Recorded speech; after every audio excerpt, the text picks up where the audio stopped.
So Revelation chapter 7 verse 9. So after listing the servants of God who are sealed out of the 12 tribes.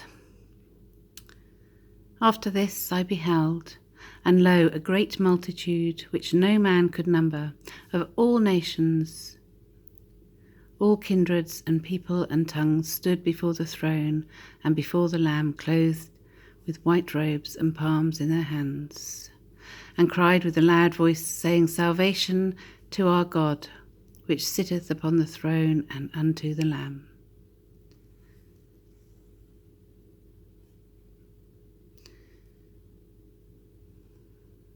And all the angels stood round about the throne and about the elders and the 4 beasts, and fell before the throne on their faces and worshipped God, saying, Amen. Blessing and glory and wisdom and thanksgiving and honour and power and might be unto our God for ever and ever. Amen.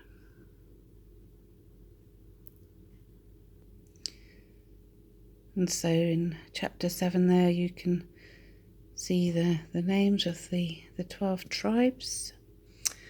And in this work of New Jerusalem with the healing properties of the gemstones, then I've married them with the meanings of the names of the sons cited at Revelation 7. Which reveal the healing process of having the courage to conquer the fear with faith, to seek the truth and happiness, to be able to find peace, and the wrestlings to understand the right way and the wrong way, to choose the right way for righteousness to prevail. So haram and halal if you're an Arabic Muslim person, because let's remember the healing is for all nations, out of every tribe and every tongue.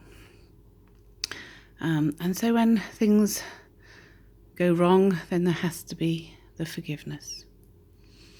And forgiveness, like saying sorry, can be very hard. Sorry is the hardest word, but it's the most powerful. So that ability to be able to forgive, to be able to hear how a person is feeling, to hear and acknowledge an emotion. Because pain and emotions just need acknowledgement. They just need to be heard, and then they can shift and they can move on.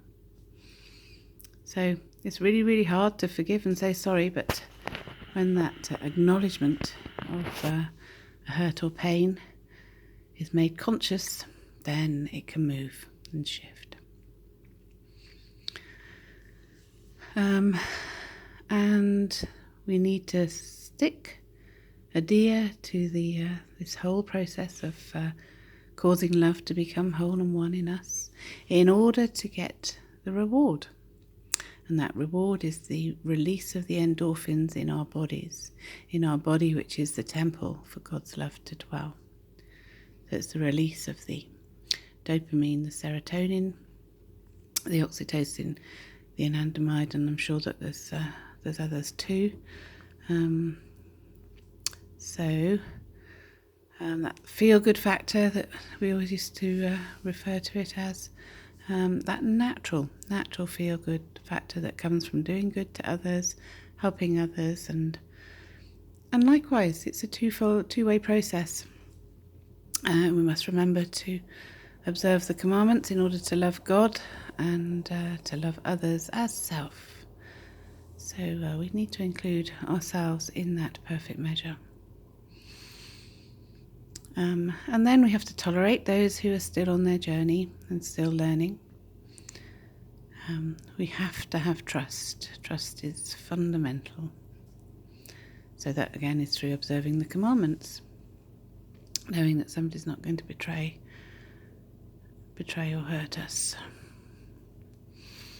That's a test for them, isn't it? And then truth. We can see here that Benjamin, who represents the truth, runs right the way through the centre. Oops, can't see it all. Of this work. And only our truth will set us free. So we're all human beings. Well, we're human beings when we can attain to love. Otherwise than that, we're just a man or woman or a stressed one in between.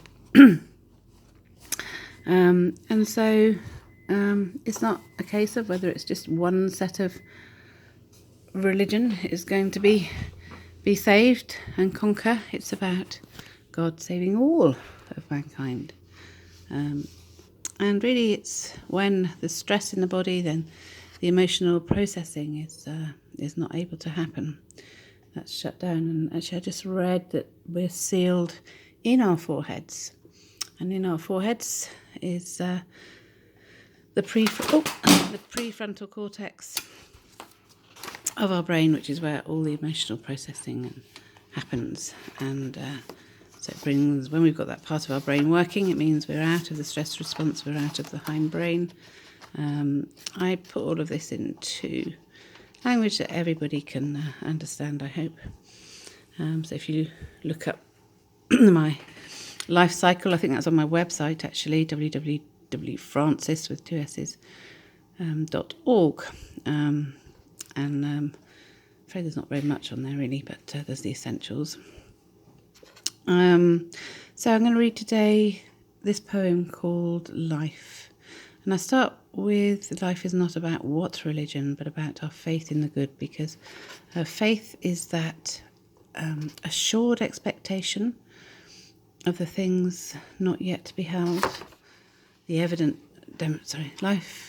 faith is the assured expectation of the things not yet beheld, the evident demonstration of the things not yet beheld. Not quite got that right anyway. It's the ultimate positive expectation of good. It's the ultimate positive for love in the future. And many people will have doubts. There's the Murphy's Law. Oh, everything goes wrong.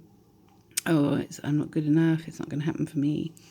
Well, we need to overcome all of those thoughts, and I've had to overcome them too. And we need to attain to that positive faith, which is a psychological process in all of our brains and mind, body, and spirit, or to get to spirit.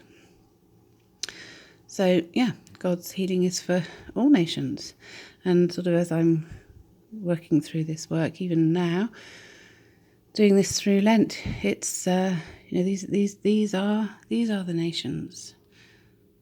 The nations, the states of mind and states of being that we must attain to in order to cause God's love to become made whole and one in us, which is through Jesus Christ, the Holy Spirit, anointed. So, healing is for us all. Life is not about what religion, but about our faith in the good. Life is not about what colour, but about our compassion and humanity. Life is not about what gender, but about our thinking and reasoning abilities. Life is not about sex, but about feelings, care, and making love.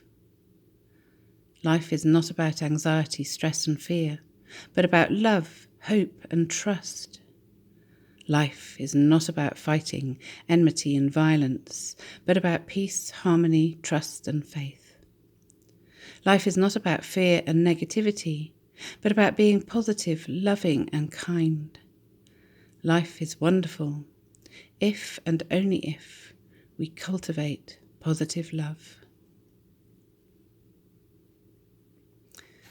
So that poem Life is from Perusia Loves Light, and the process of the healing of New Jerusalem and the consciousness, because of course Jesus Christ is the Messiah, the wonderful Counselor and Prince of Peace, and that attaining to peace within us involves the consciousness of how God's love works in us as a psychological process for creating love and light in us, in our bodies, the temple where God's love does dwell, for healing all nations and heaven on earth, as promised by God, who is love. Love is always positive, and #love is not a cortisol stress hormone. In fact, God's love is recommending us not to sin, which causes the stress hormones, which causes that stress response in our bodies, which are the temples. So it's all about conquering that fear. And I think you could almost equate adrenaline to Satan as that sort of false burst of energy and feeling great, feeling superpowered, supercharged, but it's not sustainable. So in order for it to be sustainable, it has to come from the love, which comes from the endorphin neurotransmitters. Thanks be to God. He has created us this way. He's created us to feel great when we live by the laws of love, and we also get the pains when we don't. So once that guilt and shame is activated when a wrong's been done, or whether it's been done to another or done to you, that will cause stress in the body. And that shame and guilt will set mechanisms of denial, of lying, of transferring onto another person, anything but admit the wrong done and forgive another or the self. So, God has made us in an amazing way, and our pain is our message for how to get out of pain. Thanks be to God. And Jesus Christ is returning quickly. May he come quick. Thank you.